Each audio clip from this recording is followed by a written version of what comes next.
day po sa inyong lahat. Welcome na naman sa another episode ng ating vlog. Na kung saan ang topic po natin for today ay tungkol lang sa mga information regarding sa RTL natin na pang March 14 na delivery. Pwede na po kaming mag-deliver ng mga RTL sa mga subscriber natin na umorder sa atin, nagpabook.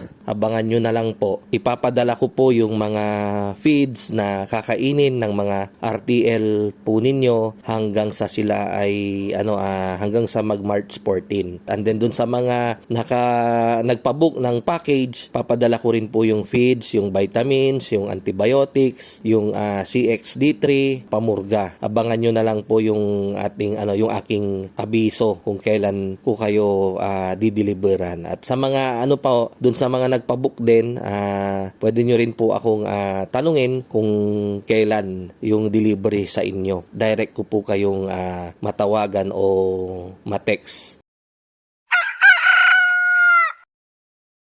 Abangan nyo na lang po yung aming mga delivery. Yan, dyan sa Zambales, sa San Felipe, kay Sir Anoy, sa Palawig, kay Ma'am LB Davis, kay Judge, yan, kay Attorney, 5,000 heads, kay Sir Marvin, kay Sir Harvey, yan yung mga nagpabook sa atin. At sa iba pa, yan, hindi ko lang po dala yung aking listahan. Abangan nyo na lang po yung ating delivery sa RTL natin na pang March 14.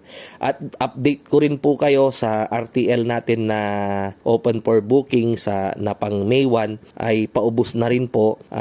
Ang available na lang po as of today ay 1,000 heads. So doon po sa mga hindi pa po nakapag-pabook, hindi pa po nakapag-partial, ay magpabook na po kayo para makapag-avail po kayo. Dahil ang susunod pong RTL natin ay baka sa katapusan na po ng June or July. Para po yan sa inyong kaalaman. Yan. So once again, ito po ang inyong kaibigan, ang inyong kamanukan. Walang iba kundi si Mang Mags. Mabuhay po tayong lahat, and mag-iingat po tayo, and God bless.